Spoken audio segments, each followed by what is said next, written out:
Commitment prepares you to meet obstacles and downfalls. Because if you made a commitment to do something and disaster strikes or calamities take place or things don't go your way, you immediately start thinking, how do I solve the problem? If you have no commitment, your first thought is, how do I get out of this deal? And we generally find what we're looking for. Along the way, there's going to be those setbacks and reversals and disappointments. Again, if you've made the commitment, what you do is you continue on. People who've made the commitment not only and are overcomers, but they also prepare themselves. They expect to win. They prepare to win. It isn't me. It's you. But it isn't me that changes you, it's you.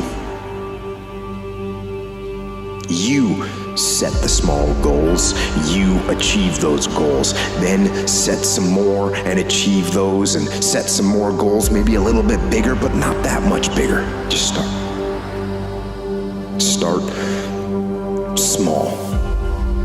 Start with changing tomorrow morning, just tomorrow morning. Get that squared away. And then move on to the next day and the next, and move your life to a better place. One little step, one little victory at a time. Take ownership. I own it. I was soft, but not anymore. I was weak, but not anymore. I gave half-hearted effort every time I went out, but not anymore. And now that I've learned that, I'm here to make up for it. There's still time. There's time for you, time for me. We can grind now and become something great. But the only way we're going to become something great is that you're going to have to put in the work. And the thing about the work is, it's rewarding. It becomes a habit of who you are. You don't need an alarm clock to wake you up once you get this habit going. You won't need anyone to be a workout partner, because the truth is, very few will ever be able to do what you do. See, but the real challenge of growth, mentally, emotionally, and spiritually, comes when you get knocked down. Somebody said that adversity introduces a man to himself.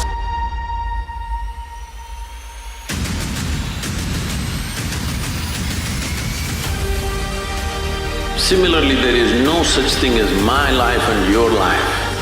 There is just a living cosmos. If you capture more life, then you will see you have more grace. The depth, dimension and scope of your life is determined by how much life you capture within you. It doesn't matter what kind of body you have, what kind of intelligence you have. If you have not captured substantial life within you, you will live a small life. That's how it is.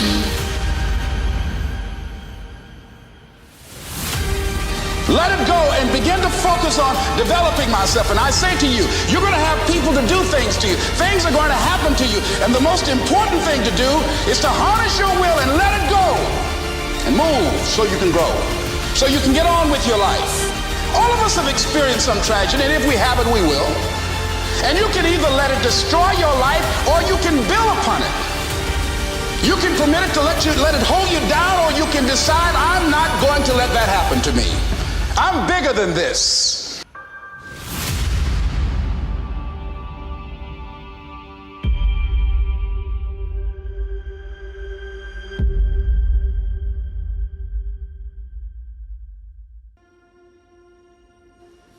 Albert Einstein said, imagination is everything. It's the preview to life's coming attractions. So when you have something in your imagination, it ain't hocus pocus. It's actually a preview of a coming attraction that God has for you. He places everything He has for you in your imagination. He places everything He has for you in your imagination. Imagination is everything. It's the preview to life's coming attractions. Everything in your imagination is God showing you in your mind something He has for you. all have limitations. Does that mean that I quit? Of course not. I'm gonna try to be the best that I can be. The strongest, the fastest, the smartest. That's what I'm gonna go for. It is possible. How close can I get to that greatness? My glory happens in the darkness of the early morning, in solitude, alone. Make a declaration to yourself. Declare all out war that you're going to get out of this rut.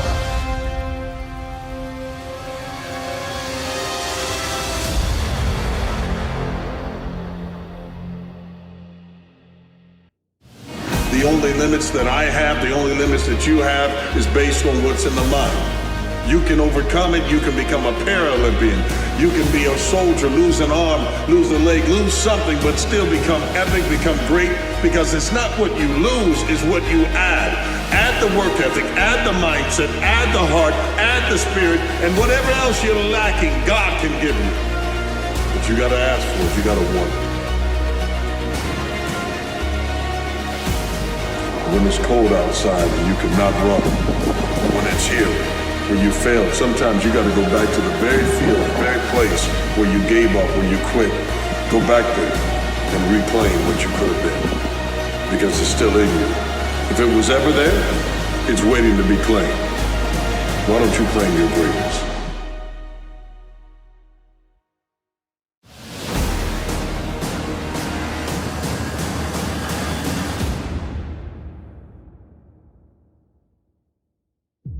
Failure is a part of the process.